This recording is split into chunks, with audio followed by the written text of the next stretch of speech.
Ok, caméra, lumière 1, lumière 2, micro, moniteur, fond noir, on est prêt. Je vous explique tout ça en fin de vidéo, pourquoi est-ce que je suis revenu dans un ancien setup et pourquoi ça va surtout pas durer. Mais là maintenant tout de suite, on va surtout s'attaquer à la review du Sony A6500.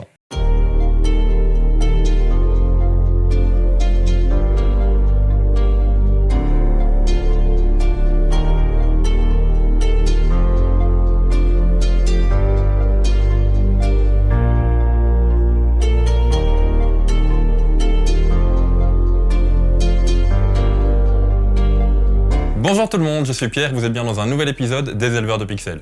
Et ça me fait vraiment l'impression de faire ça à l'ancienne, genre comme au début de la chaîne il y a 2-3 ans.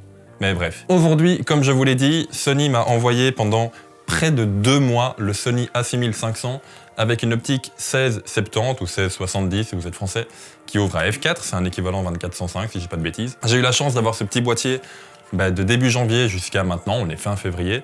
C'est vraiment une perle. Alors, je vais vous expliquer un petit peu dans quelles conditions je l'ai utilisé, ce que j'en ai pensé, forcément, sinon je ne ferai pas de vidéo, et si je le recommande ou pas, et surtout pour quelle utilisation. Mais d'abord, on va très vite aborder la fiche technique.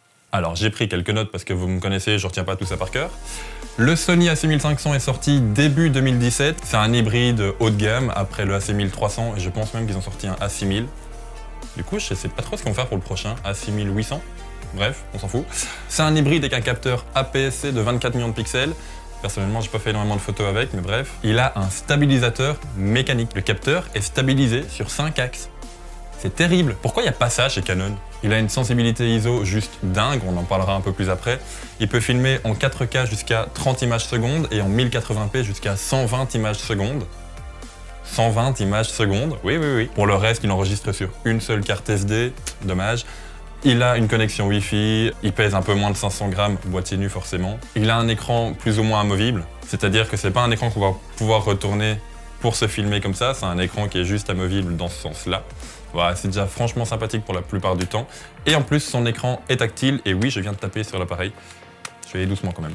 Il embarque également le S-Log. Alors le log, j'en parle très souvent dans mes vidéos. Qu'est-ce que c'est? C'est en gros un format de fichier vidéo un peu plus lourd qui, de prime abord, paraît très gris, mais qui est vachement mieux pour la post-production, de façon à retoucher les couleurs, le contraste, la netteté, etc. Tout d'abord, qu'est-ce que j'ai pensé de cet appareil?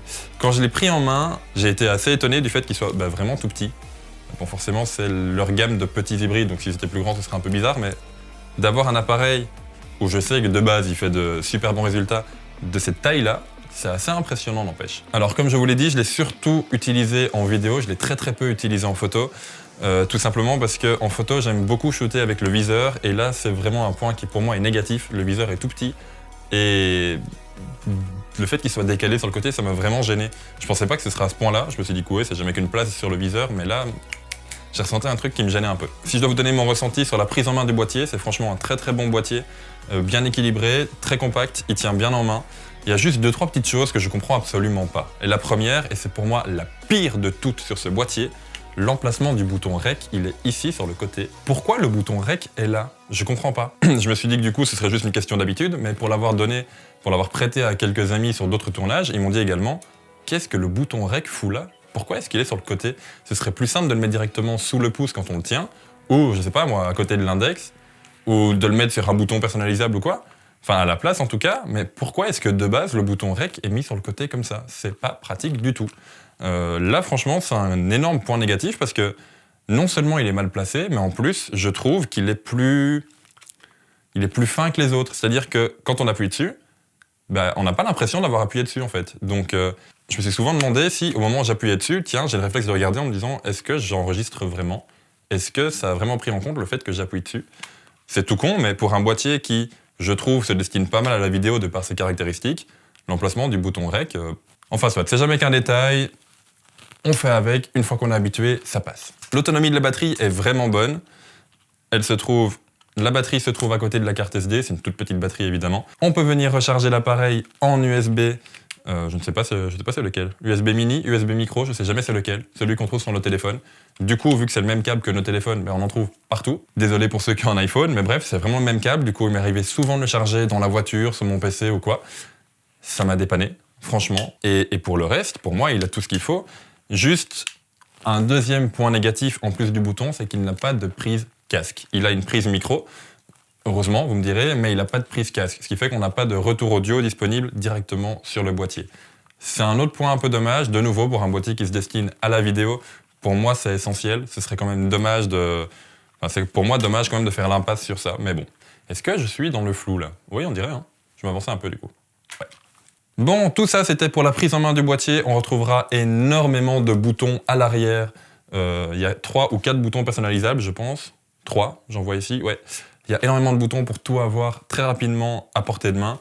On a tous les modes qu'il faut grâce à la roulette, évidemment. On a une roulette sur le côté. Et comme je vous l'ai dit, c'est vraiment un super bon boîtier. Le rendu est juste phénoménal. On va commencer par parler du rendu au niveau de l'ISO. J'ai pu monter sans aucun problème à 6400 ISO. J'ai oublié de dire également qu'en vidéo, il a l'autofocus continu, qui était déjà disponible sur le A6300. Et franchement, c'est une super bonne chose, ça j'ai pas sur mes boîtiers Canon et ça me manque un peu. Qu'est-ce que je pourrais dire de plus? Le fait qu'il y a la 120 images secondes, ça permet de faire des ralentis jusqu'à 5 fois, jusqu'à 20% donc dans Adobe Premiere ou autre logiciel de montage. C'est terrible. Moi j'étais habitué jusque-là à du 60 images secondes, ça me paraissait déjà pas mal du tout. 120, c'est juste terrible. Il y a quelques séquences que j'ai filmées dans le vlog à Amsterdam, que je vous remets ici de temps en temps, qui sont filmées en 120 images secondes et waouh! Ça me manque, ça va me manquer quand je vais devoir rendre ce boîtier. Repasser du coup à du 60 images secondes, c'est déjà très bien, mais ça va me faire bizarre de plus avoir ce 120 images secondes. En 4K, le fait qu'on ait du 30 fps, c'est logique. Je pense qu'il y a très peu de boîtiers qui offrent même du 60 images secondes en 4K. Donc là-dessus, je vais quand même pas ronchonner. Les 4K est très bonne dessus également. J'ai filmé très peu de séquences parce que je suis plus habitué au 1080p. Mais pour les quelques séquences que j'ai filmées, c'est du très bon. Je vais pas non plus m'éterniser trop dans cette vidéo parce que du coup je commencerai à perdre beaucoup trop de monde, mais juste si on peut revenir sur le S-Log, donc qui est le log de chez Sony, pour ça qu'ils l'ont appelé S. Je vous mets ici un plan sorti du boîtier, entre guillemets, un plan que j'ai pas retouché. Vous verrez que c'est très gris. C'est un plan que j'ai tourné en début d'année du coup. Vous voyez très bien que non retouché, le S-Log est vraiment dégueu, comme tous les logs en soi. Mais qu'une fois en post-production, on peut vraiment retoucher toutes les couleurs, tout le contraste, toute la netteté, et ça change absolument tout. J'étais habitué un peu avant au C-Log, donc c'est le seul que je vais pouvoir comparer avec le S ici. Je sais qu'il y en existe beaucoup d'autres, mais avec le C-Log, en tout cas celui du 1DC, je sais qu'ils en ont sorti d'autres après, je ne pouvais pas retoucher autant les hautes lumières et les hautes et les basses lumières. Pourquoi? J'en sais rien. De nouveau, c'est un truc technique et voilà, ça m'intéresse pas en soi, mais je sais juste que ça fonctionne vachement bien. On sait très bien retoucher les couleurs, le contraste et la netteté en post-production. Et c'est tout ce qui m'intéresse. Je vous mets également ici quelques séquences qu'on a filmées avec Jason au Galaxy Jump. C'est un parc à trampoline qui a bien accepté, bien gentiment, de nous laisser rentrer un peu en dehors des heures d'ouverture pour qu'on puisse s'amuser sur les trampolines et surtout, du coup, filmer en 60 et 120 images secondes. J'ai filmé essentiellement avec le A6500 et je pense que c'est tout. J'ai juste utilisé un GorillaPod pour le poser dans des endroits un peu bizarres parce que ce petit trépied est juste génial, mais j'ai rien utilisé d'autre, ni Steadicam, ni Ronin, ni quoi que ce soit. Donc les plans, hors ceux qui sont stables sur un trépied, sont filmés à la main. Du coup, vous pourrez voir un petit peu la stabilisation électronique, que vous pouvez voir également dans les plans d'Amsterdam et dans les premiers plans d'Urbex.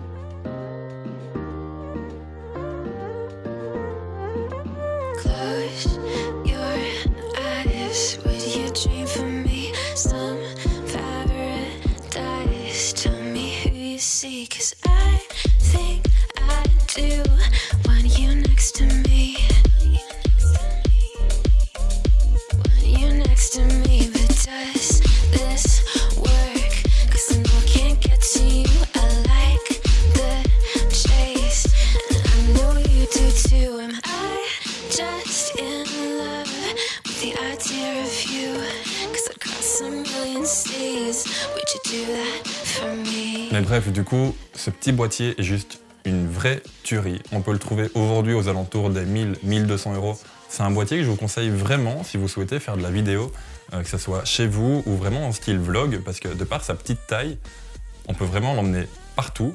Sony commence à avoir un bon parc optique. Bref, du coup, c'est un boîtier que je vous recommande si vous voulez faire du vlog, si vous voulez filmer en intérieur, en extérieur.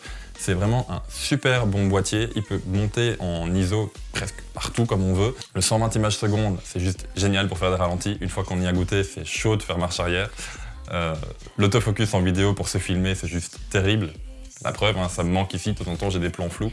Le S-Log est très très bon pour retoucher ces vidéos après, et c'est pas compliqué de le faire non plus. Hein. On va dans le module retouche ou dans le module... comment ils appellent ça sur Adobe Premiere? Du coup, ça permet d'avoir une image très très professionnelle, très très propre, avec un boîtier qui est pas cher, qui est léger, qui est compact, et qui est vachement bon. Du coup, je suis un peu râlé de le rendre à Sony en vrai. Les quelques points négatifs que je retiens, mais franchement on en fait l'impasse. L'emplacement du bouton REC, il faut changer ça hein, les gars, franchement. Le fait qu'il n'y ait pas de prise casque, c'est un peu dommage, mais sincèrement moi j'en ai pas eu l'utilisation. Je sais que sur certains tournages ça m'aurait manqué, mais bon, bref, ici ça a été. Et c'est tout en soi. Ouais, il y a peut-être les menus qui sont un peu compliqués. Il faut prendre un petit peu de temps quand même pour se plonger dedans et pouvoir faire ses menus à soi et programmer ses boutons de façon à ce que ça devienne vraiment son boîtier, qu'on s'y retrouve beaucoup plus facilement. Mais alors pour le reste, c'est un boîtier démentiel. Un petit hybride à ce prix-là, compact, avec ces caractéristiques-là. Je vous le recommande. J'en profite pour remercier Sony Belgique qui m'a envoyé ce boîtier pendant 2 mois. Merci à vous. J'espère qu'il y en aura d'autres, hein, genre le A7R3 ou le A9, hein, ça peut être cool. Ça peut être vachement cool. Et puis voilà. Je vous avais dit en début de vidéo que je vous expliquerai pourquoi est-ce que je retourne sur un fond noir. J'ai dû retourner donc dans ce studio pour tourner. Tourner. Voilà, cette blague est nulle.